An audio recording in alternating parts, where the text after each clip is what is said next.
Assalomu alaykum, to'rdagi barliq kitob anglag'uvchi do'stlar. Biz marhum tarixchimiz Turg'un Almas apandim yozgan Uyg'urlar degan kitobni o'qishni davomlashtiryapmiz. Mazmuning texim tushunchalik bo'lish uchun oldin qismdan o'qigan yerni azroq o'qib o'tmoqchiman. Milodining 795-yili Uyg'ur qog'oni Qutlug' Bilge Aychur olamdan o'tdi. U hayot vaqtida qog'onlik o'rniga varis belgilamagan edi. Qog'onlik taxtida uning bosh vaziri Qutlug' o'ltirdi. Shuningdan boshlab Uyg'ur urug'un qog'onligining qog'onlik o'rniga varislik qilish huquqi Yag'loqar qabilasi qo'lidan Odizlar qabilasi qo'liga o'tib ketdi. Yag'loqarlar Sharqiy Uyg'urlarning 10 Uyg'ur deb atiladigan qabilalari ichida qog'onlar chiqadigan qabila bo'lib, soni ko'p, jangovarliqimi nihoyat ustun qabila edi. Yag'loqarlar ana shu alohidligiga tayinib, milodining 600-yillaridan boshlab Sharqiy Uyg'urlarga yetakchilik qilishga boshlagan va milodi 646-yili Uyg'ur urug'un qog'onligini qurgan edi. Milodining 795-yildan boshlab milodining 839-yilgacha 10 Uyg'ur qabilalarining biri bo'lgan Odizlar qabilasidan Uyg'ur qog'onligiga Ay Tang'rida ulug' bo'lmish Olib Qutlug' Bilge qog'on. Ay Tang'rida qut bo'lmish Olib Bilge qog'on. Ay Tang'rida qut bo'lmish Kuchlik Bilge qog'on qatorliq 6 qog'on hukmronlik qildi. Uyg'ur urug'un qog'onligi milodining 795-yilidan boshlab milodining 830-yillarigacha bo'lgan 40 yil ichida Odizlardan chiqqan qog'onlarning yetakchiligida o'zining kuchlik saltanatlik davridagi shon sharifini saqlab qoldi. Lekin Ay Tang'ruqut qut bo'lmish Kuchlik Bilge qog'onning davriga kelganda Yag'loqarlar bilan Odizlar qog'onlik taxtini talishib ichki urush qo'zg'adi. Milodi 839-yili Yag'loqar qabilasidan bo'lgan Qarabuluq Say turklaridan harbiy yordam ilib, Ay Tang'rida qut bo'lmish Kuchlik Bilge qog'onga hujum qildi. Urushda mag'lub bo'lgan qog'on o'zini o'ldirib oldi. Qarabuluq Yag'loqar shahzodasi Kichik Tekinni qog'onlik taxtiga chiqardi. Bu voqea yuz berganda Odizlar qabilasidan bo'lgan harbiy vazir Quluq Bag'a Yanisay Anasay daryosi bo'yidagi qirg'izlar orasiga qochib berib, ularni isyon ko'tarib, Kichik Tekinni ag'dirib tashlashga quturatdi. Ahvoldan qaraganda Quluq Bag'a qirg'izlardan yordam ilib, Odizlarning qog'onlikdagi hukmronlik o'rnini asliga keltirmoqchi bo'lsa kerak. Yuqorqidek jiddiy paytda milodi 839-yili yana ustilab tabiiy ofat, qorbakmu qilin yig'ib jut hukm surdi, vabo kasali tarqaldi. Tabiiy ofatlar yuz berib, Uyg'ur urug'un qog'onligining yeza egiligi va chorvachilig'i og'ir darajada vayron bo'ldi.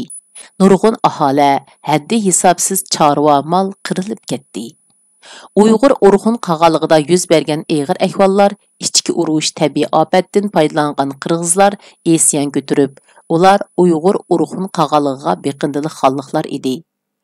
Ular isyon ko'tarib, Qora Balasag'onga besib kirdi. Ular Qarabuluq bilan qog'on Kichik Tekinni o'ldirdi.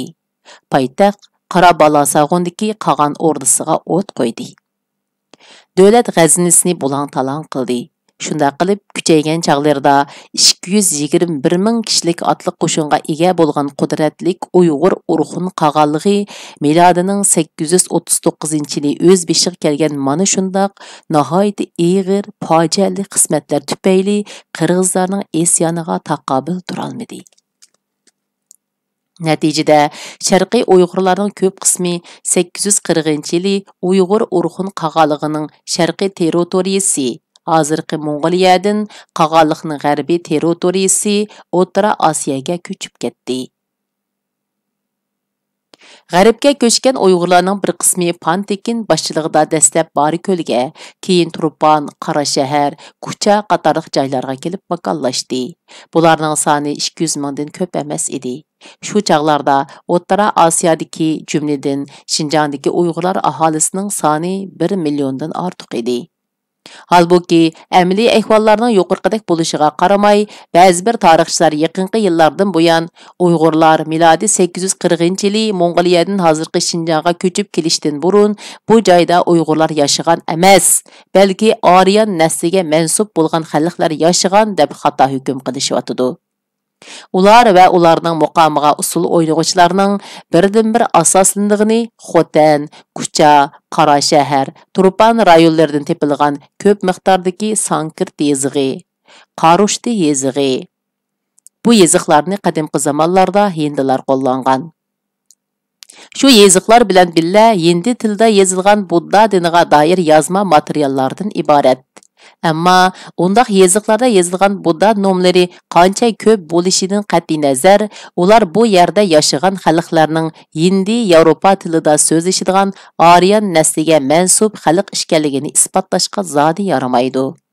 Milodining oldi va keynida Budda dini Hindiston orqali Tarim vodisidagi Xotan, Qashqar, Kucha, Qora shahar, Keyrak, Turpan qatorliq joylarga tarqalib, ota-bovlarimizning diniy e'tiqodiga aylangan.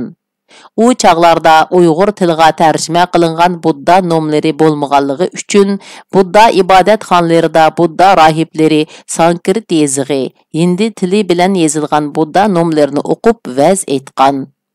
Buni xalq tushunmaydi albatta.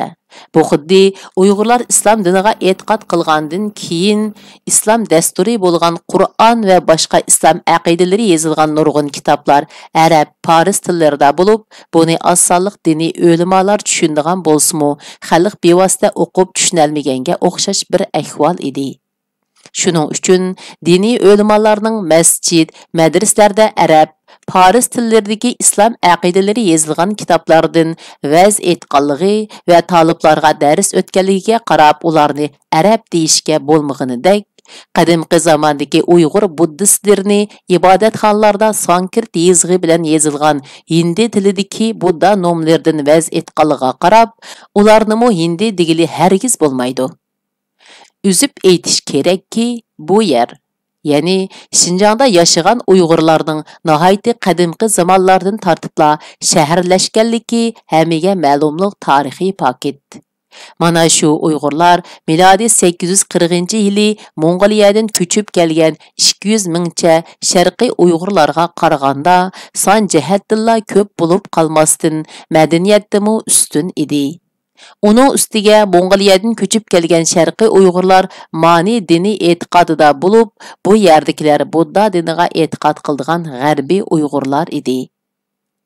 Agar ba'zi tarixchilar aytgandek, Uyg'urlar milodi 840-yili Mong'oliyadan hozirgi Shinjongga ko'chib kelishdan burun bu joyda Uyg'urlar emas, boshqa xalqlar yashagan bo'lsa, din va millat farqi.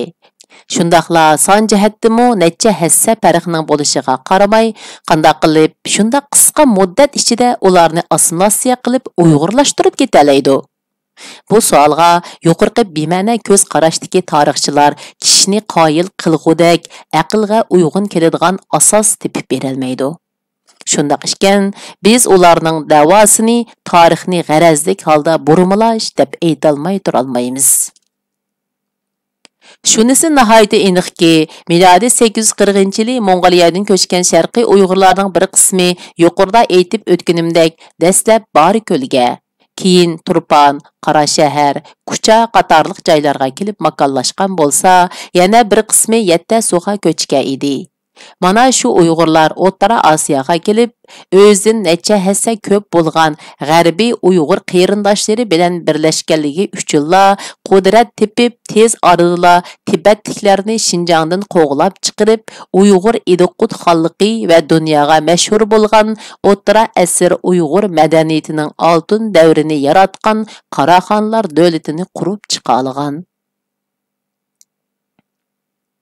Xulosa shuki, Uyg'urlarning ana yurti degan bobda men tilga olgan geologiyalik, arxeologiyalik asoslar, shuningdek Jungo va chet ellarning qadimgi tarixchilarining Uyg'urlarning qadimgi chog'lardan tortib yashagan yurtlari haqida yezib qoldirgan xotirlari Uyg'urlarning eng qadimgi va asli yurtining O'rta Osiyo, jumladan Shinjong ekanligini munozara talab qilmaydigan darajada isbotlab turmoqda. Bizning ajdodlarimiz Osiyo qit'asida yashagan xalqlar ichida dunyo tarixiga nihoyatda cho'ng ta'sir ko'rsatgan mashhur xalqlarning biri bo'lgan.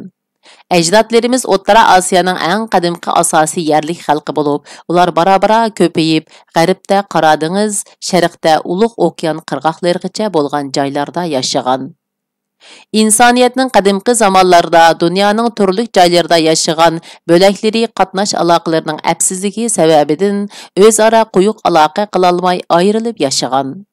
İnsaniyetning qadimgi ajdodlari yashagan rayonlarning tabiiy sharoiti, ya'ni havosi, tuproqlari, suvlari, tog'lari, o'rmonlari, yayloqlari, dalaları qatorliqlar. Bularmı har xil bo'lgan. Turlik joylarning ahvoliga qarab, ularning oziqlanishi bir-biriga farqli bo'lgan. Osiyoning shimoliy va o'rta qismlaridagi joylarning ko'pchilik qismida asosan 4 fasl bo'ladi. Osiyoning shimoliy qismidagi odam yashaydigan joylarning havo klimati qish faslida bakmu so'qoq bo'lib, yoz faslida salqin bo'ladi. Osiyoning tropik belbog'dagi rayonlarida 4 fasl toza aniq bo'lmaydi. Masalan, Arabiston yerim oralida ana shunday bo'ladi. Yuqorqidek sabablarga ko'ra, ibtidoiy davrdan boshlabla yer yuzida bir-biriga o'xshamaydigan irqqa mansub bo'lgan xilma-xil tillarda so'zlashadigan, turli tillarga e'tiqod qiladigan irqlar va xalqlar paydo bo'lgan. Inson irqlari ichida eng muhimlari oq tanlik, seriq tanlik, qora tanlik irqlar bo'lib hisoblandi.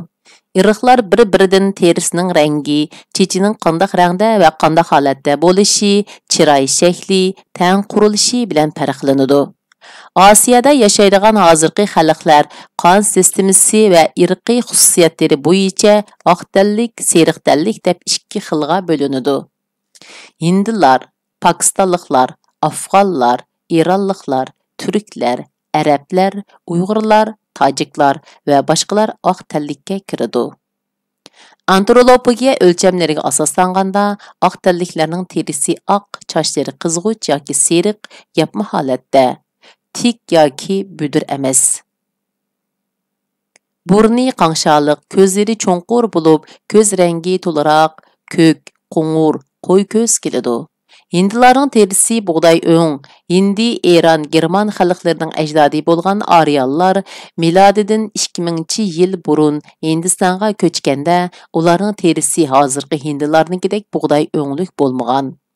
Ular Hindistonga yerlashgandan keyin Shimoliy Yevropaning klimatiga qaraganda xeylilar darajada issiq bo'lgan Hindiston klimatining ta'siri bilan bug'doy o'nglik bo'lib o'zgargan.